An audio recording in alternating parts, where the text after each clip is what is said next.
Imaginez la récompense ultime. Vous avez craqué le code de la vie. Plus de réveil à 6 heures, plus de patron, plus de factures à payer, plus d'obligations sociales. On vous offre une maison somptueuse en bordure de forêt, un bureau calme et une seule consigne. Pensez. C'est le paradis, non? On nous vend ce repos comme le sommet de l'existence, l'aboutissement de la carrière. Mais en 1947, à Princeton, ce paradis est devenu une morgue intellectuelle. Bienvenue à l'Institute for Advanced Study, le club le plus exclusif de la planète. Einstein y traînait ses chaussons, von Neumann y redéfinissait les mathématiques.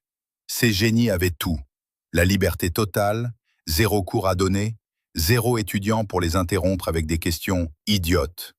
Et pourtant, sous les yeux d'un jeune physicien nommé Richard Feynman, leur cerveau était en train de s'éteindre.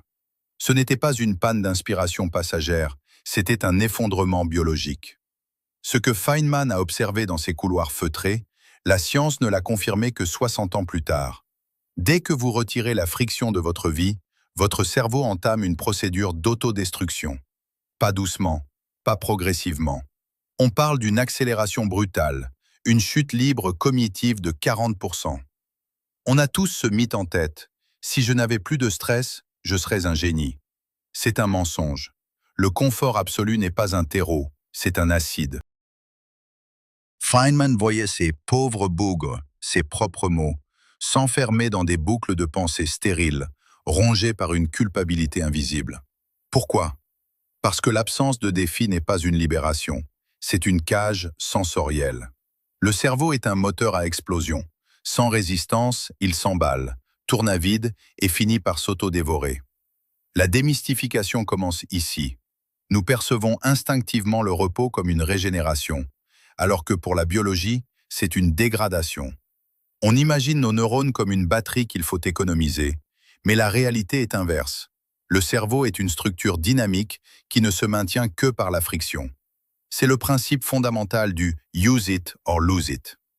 En 2018, une étude massive de l'University College London a suivi 3000 personnes sur près de 30 ans.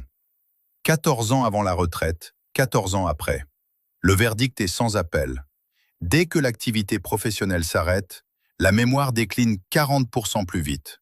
Et voici le paradoxe qui devrait faire trembler tous les high performers. Plus votre job était exigeant et complexe, plus la chute est violente le jour où vous déposez les armes. Votre carrière n'était pas une source d'épuisement, c'était votre bouclier. Retirez le bouclier et le cerveau entame sa liquidation judiciaire. Prenons une analogie du quotidien, une autoroute. Tant que des milliers de voitures y circulent chaque jour, les services d'entretien sont sur le pont. On rebouche les fissures, on repeint les lignes, on fauche les herbes. Maintenant, coupez le trafic. En 6 mois, les premières fissures apparaissent. En 2 ans, le bitume éclate sous la pression des racines. En 10 ans, il ne reste qu'un sentier sauvage, là où passait une voie rapide. Votre cerveau ne fait aucun sentiment, il n'entretient que les routes qui servent. Feynman l'avait compris par pur instinct, en observant les couloirs de Princeton. Quand l'Institut lui a proposé le poste ultime, rejoindre Einstein avec un salaire de rêve et 0 cours à donner, il a senti l'odeur de la poussière. Je n'accepterai jamais une situation où quelqu'un a inventé pour moi un bonheur sans enseignement. Jamais. Il savait que les questions idiotes de ses étudiants étaient ses meilleurs alliés.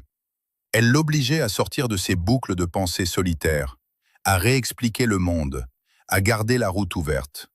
Sans ce frottement permanent, l'esprit devient une surface lisse sur laquelle plus rien ne peut s'accrocher.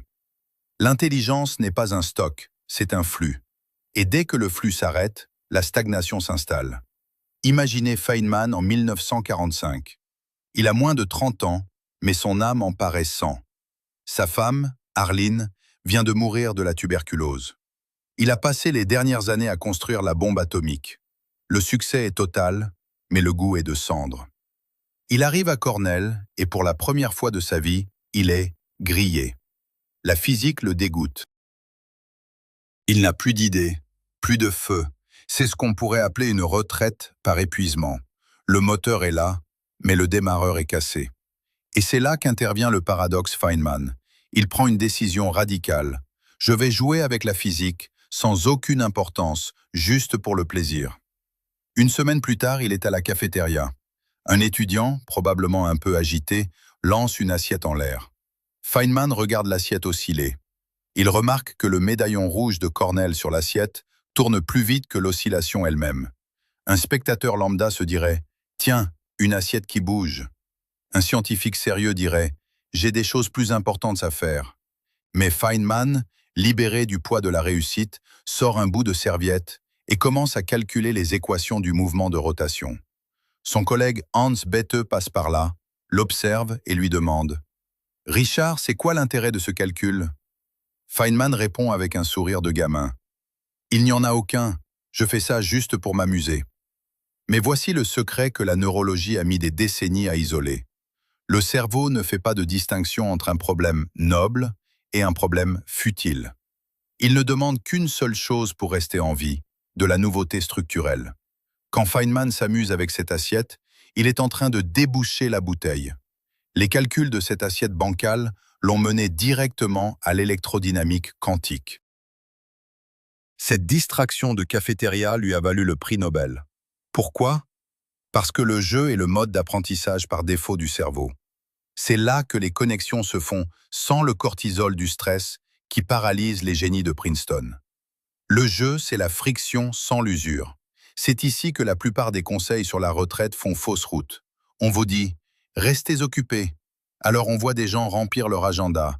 Golf le mardi, petits-enfants le jeudi, jardinage le week-end. De l'extérieur, c'est une vie pleine. Mais pour votre cerveau, c'est le vide sidéral. Pourquoi? Parce que ce n'est pas nouveau, ce n'est pas dur. Et votre cerveau a besoin du dur. Feynman ne s'est pas contenté de rester occupé. Il est devenu un éternel débutant. À 44 ans, sans aucun talent particulier pour le dessin, il décide d'apprendre. Il passe un marché avec un ami artiste. Des cours de physique contre des cours de dessin. Il a dessiné pendant 25 ans, vendant ses œuvres sous le pseudonyme d'Offey pour ne pas être jugé comme le génie qui s'amuse. Il ne cherchait pas un passe-temps, il cherchait à construire un nouveau cerveau, capable de percevoir la beauté du monde sous un angle différent. À 65 ans, il recommence. Quand un jeune informaticien, Danny Illis, lui explique qu'il veut construire un ordinateur avec 1 million de processeurs, Feynman le regarde et lâche. C'est l'idée la plus stupide que j'ai jamais entendue. Puis, dans la foulée, il demande à rejoindre l'entreprise. Son premier jour, on envoie ce prix Nobel acheter des stylos et des gommes. Il le fait avec une joie sincère. Il finit par résoudre le problème de routage de données le plus complexe de l'ingénierie moderne en utilisant une méthode que personne dans le bâtiment n'avait osé envisager. Voyez-vous le schéma? Feynman ne collectionnait pas les hobbies, il ajoutait des identités.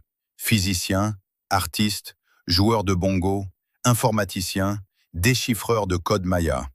Chaque nouvelle identité forçait son cerveau à créer un câblage entièrement neuf à partir de zéro.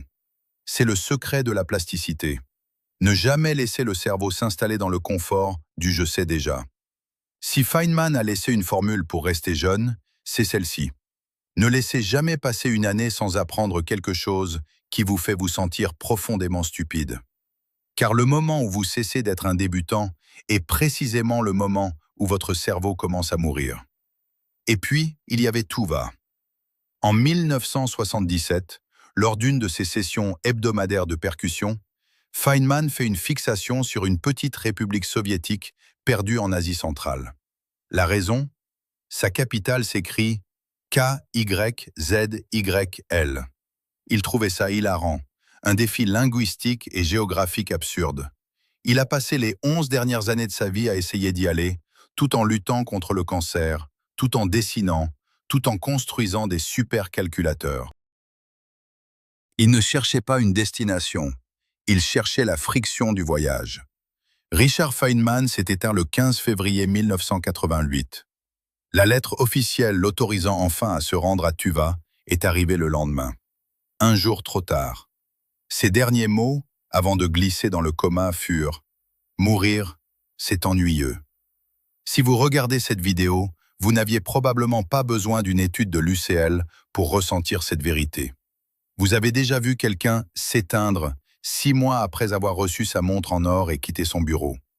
Et vous avez vu l'inverse, cette personne de 80 ans dont le regard pétille d'une curiosité féroce parce qu'elle vient de commencer l'apprentissage du japonais ou de la programmation. Votre instinct ne vous trompez pas. Votre cerveau ne récompense pas la loyauté au repos. Il récompense l'usage.